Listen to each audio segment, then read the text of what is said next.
Saudara, jumlah kasus virus corona di Tiongkok melonjak drastis. Perkembangan kasus COVID-19 di Indonesia, jumlah kasus terkonfirmasi positif COVID-19 masih terus bertambah. Pemprov DKI Jakarta memutuskan untuk menutup semua sekolah di lingkungan Provinsi DKI Jakarta. Sementara itu kasus meninggal dunia bertambah 114 orang sehingga total kasus meninggal ada 9.336 kasus. Dengan penambahan ini sedikitnya ada 102 dokter yang meninggal karena COVID-19.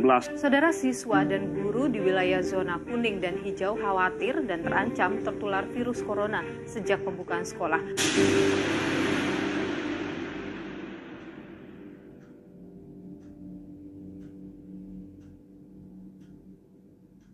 Assalamualaikum warahmatullahi wabarakatuh. Kami dari kelompok 1 akan mempresentasikan analisis data pada dashboard CRM terkait COVID-19.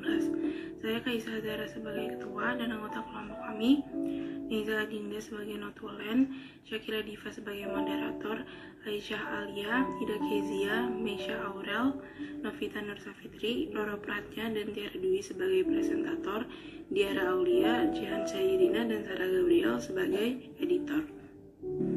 Pada dashboard CRM terkait COVID-19 ada 11 hal yang akan dipresentasikan pada presentasi kali ini. Yang pertama, tren laporan per hari. Yang kedua, jumlah laporan yang dibuat setiap bulannya. Yang ketiga, jumlah laporan setiap bulan. Yang keempat, jumlah laporan berdasarkan status laporan. Yang kelima, jumlah laporan per kanal. Yang keenam, jumlah laporan per kategori. Yang ketujuh, perbandingan jumlah laporan top 5 kategori pada masa COVID-19 dan sebelum COVID-19. Yang kedelapan, tren laporan geotagging per hari. Yang kesembilan, jumlah laporan geotagging berstatus dari top 10 kategori. Yang kesepuluh, jumlah laporan geotagging yang masuk tiap kelurahan. Yang kesebelas, kata yang paling banyak muncul dalam laporan. Setelah melihat opening dari ketua kelompok kami yaitu Kaisa yang telah memperkenalkan anggota kelompoknya masing-masing, setelah ini kita akan masuk ke dalam bahasan inti yang mengenai 11 subbab yang akan dibahas oleh setiap presentatornya. Yang pertama, kita punya tren laporan per hari ditambah dengan jumlah pelapor setiap bulannya yang akan dibahas oleh presentator Meisha. Berikut adalah laporannya. Tren laporan per hari. Pertama-tama saya akan menjelaskan terlebih dahulu grafik yang berwarna biru yang menyatakan jumlah username atau jumlah laporan, sedangkan grafik yang berwarna oranye menyatakan jumlah pelapor. Menurut data pada grafik, Indonesia memiliki kasus virus COVID-19 tertinggi pada tanggal 18 September 2020. Menurut Ketua Penanganan Satgas COVID-19, Wiku Adhisa Smito, menyatakan bahwa per 20 September 2020, Indonesia mengalami kenaikan sebanyak 8,4% dalam infeksi virus COVID-19. Hal ini disebabkan oleh karena masyarakat yang masih menganggap negatif dan juga enteng virus corona, dan banyak sekali berita di luar sana yang tersebar yang menyatakan bahwa virus corona adalah sebuah konspirasi. Sedangkan kasus terendah terjadi pada tanggal 1 Maret 2020 ketika Indonesia sama sekali belum terinfeksi dengan virus COVID-19. Dari grafik kita juga dapat menyimpulkan bahwa jumlah laporan lebih baik daripada pelapor. Hal ini disebabkan karena satu pelapor bisa melaporkan lebih dari satu laporan. Jumlah laporan yang dibuat setiap bulannya. Sejak kasus pertama diumumkan pada 2 Maret 2020, Indonesia menemukan 2 pasien pertama yang terkonfirmasi positif COVID-19. Hal ini pun tercermin dari akumulasi jumlah laporan, di mana pengaduan terkait virus corona baru diterima sistem CRM pada awal bulan Maret. Hingga kini, kasus baru infeksi COVID-19 pun terus dilaporkan setiap harinya. Data terbaru, pada 3 November 2020, sebanyak 3.535 kasus telah dilaporkan. Sementara jumlah pasien yang telah terinfeksi Indonesia mencapai 471.000 pasien, dengan jumlah orang yang sembuh sebanyak 395.000 pasien, dan orang yang meninggal mencapai 15.296 kasus. Kasus ini dikonfirmasi dari 34 provinsi yang ada di Indonesia. Dari waktu ke waktu, jumlah kasus pun terus mengalami perkembangan. Berikut pengembangan laporan masyarakat dari kasus COVID-19 tiap bulannya menurut sistem CRM. Pada bulan Maret, terdapat sekitarnya 808 kasus yang telah dilaporkan. Lalu pada bulan April mengalami peningkatan, mencapai 3.225 laporan yang telah dilaporkan kepada pemerintah. Lalu pada bulan Mei, laporan mengalami penurunan menjadi 2081 walaupun masih dalam angka yang relatif banyak. Lalu pada bulan Juni sempat mengalami penurunan dan menjadi 842 kasus yang telah dilaporkan. Lalu pada bulan Juli pun mengalami penurunan lagi sehingga mencapai 678 kasus yang telah dilaporkan. Namun pada bulan Agustus mengalami sedikit kenaikan menjadi 825. Dan pada bulan September terjadi kenaikan yang cukup besar hingga mencapai 2.694 kasus yang telah dilaporkan. Lalu pada bulan Oktober terjadi penurunan hingga kasus yang dilaporkan mencapai 1.125 kasus. Setelah melihat pembahasan dari Indonesia, selanjutnya kita akan masuk dalam pembahasan jumlah laporan pada setiap bulan yang akan dibahas oleh presentator Keisha. Berikut adalah presentasinya. Di sini saya akan memaparkan jumlah laporan setiap bulannya berdasarkan data dari dashboard CRM COVID-19 di DKI Jakarta. Indonesia mengumumkan 2 pasien pertama yang terkonfirmasi positif COVID-19 pada tanggal 2 Maret 2020. Hal ini terlihat dari akumulasi jumlah laporan di mana pengaduan terkait wabah virus corona baru diterima oleh CRM pada awal bulan Maret. Hingga kini, kasus baru infeksi COVID-19 terus dilaporkan setiap harinya. Data terbaru pada 3 November 2020, ada sebanyak 3.535 kasus baru virus corona yang dilaporkan, sehingga total kasus COVID-19 di Indonesia yang telah dikonfirmasi mencapai 471.000 kasus. Sementara jumlah pasien yang telah dinyatakan sembuh sebanyak 395.000 pasien. Sedangkan kematian akibat virus corona ada sebanyak 15.293 kasus. Kasus-kasus ini dikonfirmasi di 34 provinsi di Indonesia. Dari waktu ke waktu, jumlah kasus yang dilaporkan pun terus mengalami perkembangan hingga kini. Berikut perkembangan laporan masyarakat terhadap kasus COVID-19 setiap bulannya di Indonesia menurut data dari CRM. Pada bulan Maret terdapat sebanyak 808 laporan yang sudah dilaporkan kepada pemerintah. Sementara pada bulan April terdapat laporan kasus COVID-19 sekitar 3.225 laporan per bulannya. Pada bulan Mei sendiri, laporan-laporan kasus baru mengalami penurunan, tetapi masih dalam jumlah yang banyak yaitu terdapat 2.081 laporan. Sementara pada bulan Juni terdapat penurunan laporan dari masyarakat yakni sebanyak 842 laporan. Pada bulan Juli sendiri terdapat laporan sebanyak 678 laporan yang mana mengalami penurunan dari bulan sebelumnya. Pada bulan Agustus laporan kasus COVID-19 sebanyak 825 laporan kasus baru.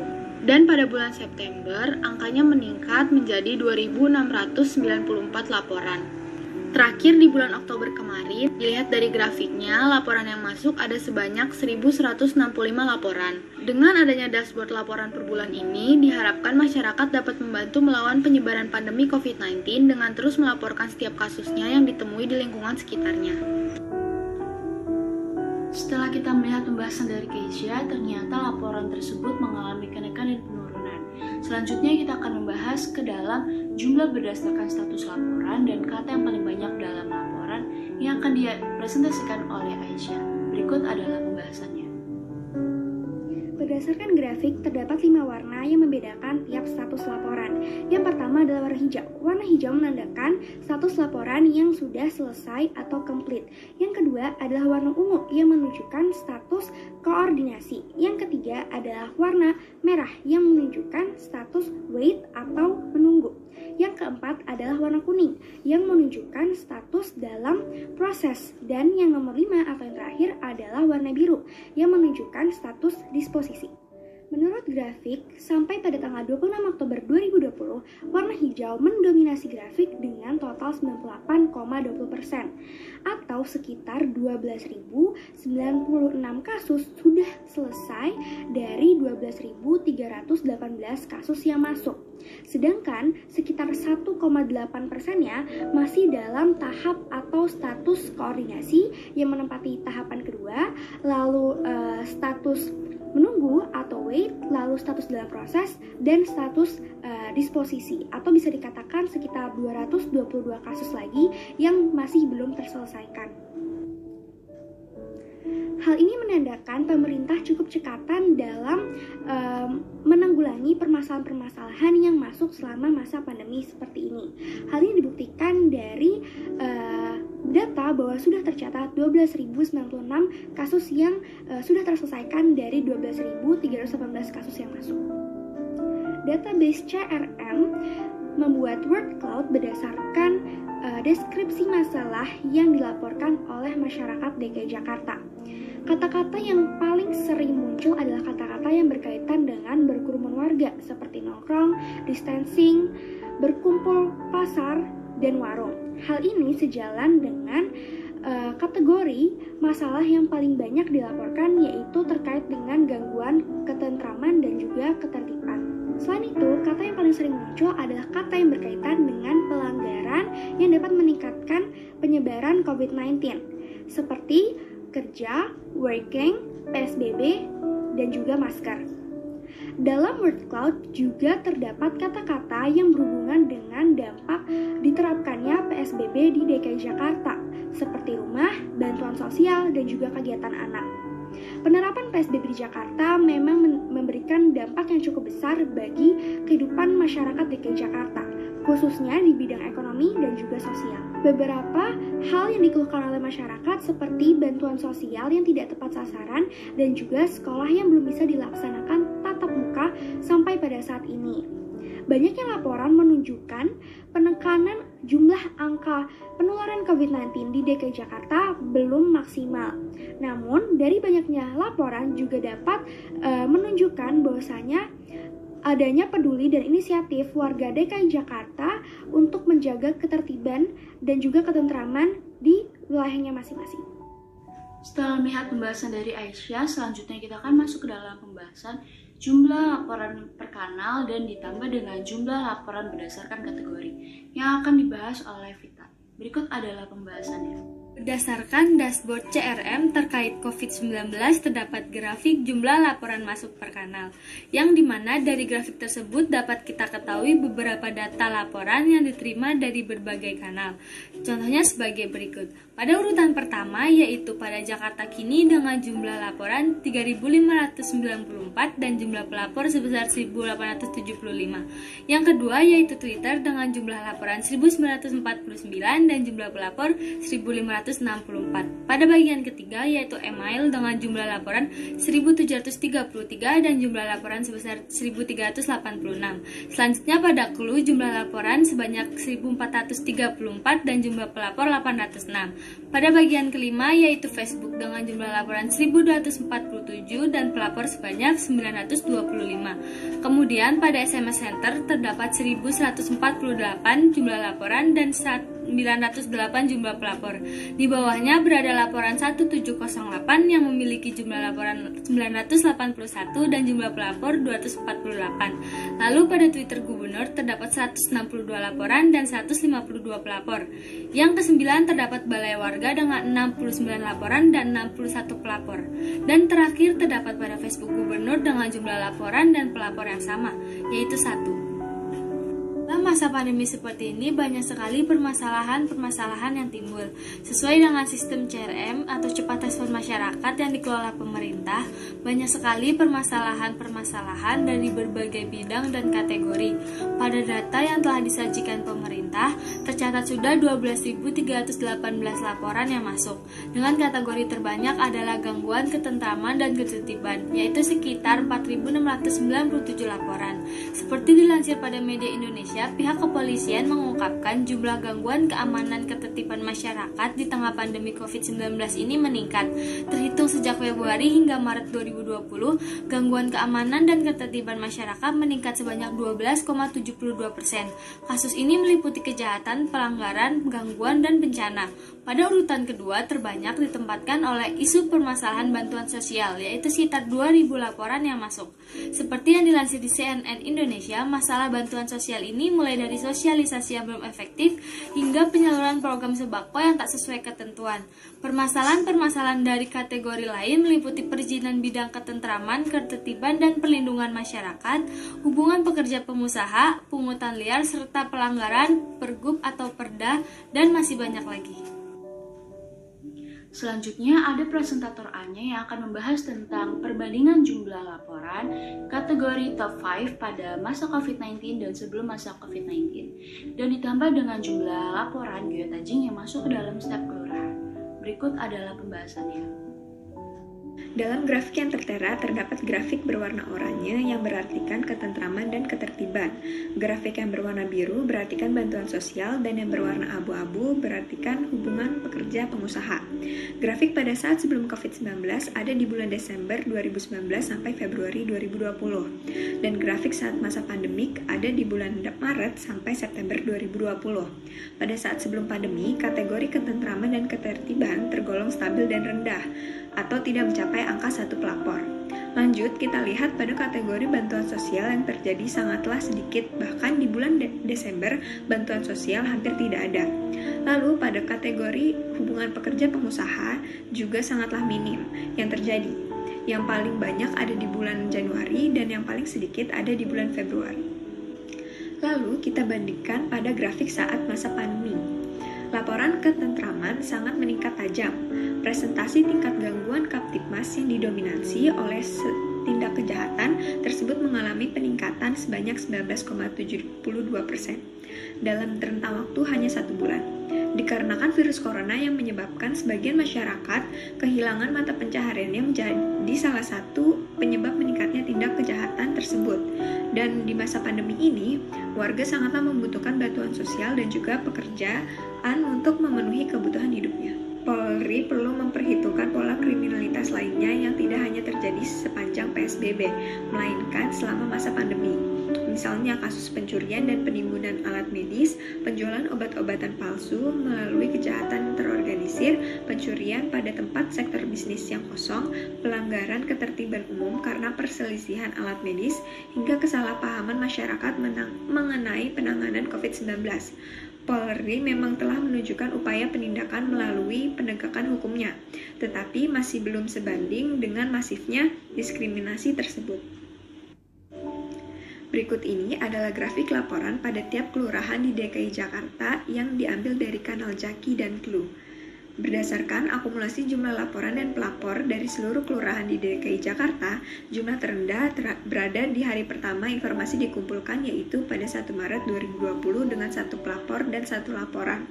Sedangkan jumlah tertinggi dengan jumlah 130 dan 103 terjadi di 18 September 2020. Sedangkan untuk Kelurahan Petukangan Selatan ada 6 kali laporan dengan jumlah pelapor konstan yaitu 1. Dan laporan paling banyak terjadi di tanggal 11 Oktober 2020 dengan 2 laporan. Dengan adanya informasi per kelurahan ini, diharapkan masyarakat mengetahui kondisi lingkungan sekitarnya sehingga lebih bijak dalam beraktivitas sehari-harinya. Berikutnya ada dari presentator Tiara yang akan membahas tentang jumlah laporan geotagging per status dari top 10 kategori ditambah dengan tren laporan geotagging per hari. Berikut adalah presentasi dari presentator Tiara. Di dalam grafik ini terdapat 5 buah warna. Warna hijau menunjukkan status laporan selesai, warna ungu menunjukkan status laporan koordinasi, warna merah menunjukkan status laporan menunggu, warna biru menunjukkan status laporan disposisi, dan warna kuning menunjukkan status laporan sedang dalam proses. Berdasarkan grafik tersebut, jika diurutkan dengan jumlah terbanyak, di urutan pertama ada gangguan ketentraman dan ketertiban sebanyak 1.833 laporan dan 1.808 laporan berstatus selesai. Yang kedua, pungutan liar sebanyak 730 laporan dan 685 laporan berstatus selesai.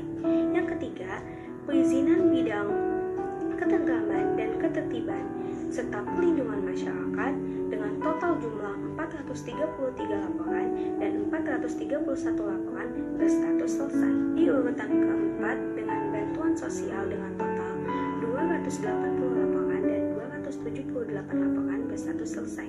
Yang kelima yaitu pelanggaran peraturan daerah atau peraturan gubernur DKI Jakarta dengan total 259 laporan dan 250 laporan berstatus selesai. Yang keenam yaitu fasilitas umum atau fasilitas sosial dengan total 163 laporan dan 155 laporan laporan berstatus selesai. Di urutan ke-7, ada parkir liar dengan total 102 laporan dan 100 laporan berstatus selesai. Di urutan ke-8, ada lokasi binaan dan lokasi sementara dengan total 86 laporan berstatus selesai. Di urutan ke-9, ada komunikasi pemerintah dengan total 81 laporan dan 73 laporan berstatus selesai. Dan yang terakhir di urutan ke-10 ada hubungan pekerja pengusaha dengan total 53 laporan dan 51 laporan berstatus selesai. Dari data tersebut dapat disimpulkan jumlah laporan terbanyak ada di kategori ketentraman dan ketertiban, sedangkan jumlah laporan paling sedikit ada di kategori hubungan antara pekerja dan pengusaha. Berdasarkan dashboard CRM terkait kasus COVID-19, terdapat grafik laporan geotagging per hari di kawasan DKI Jakarta.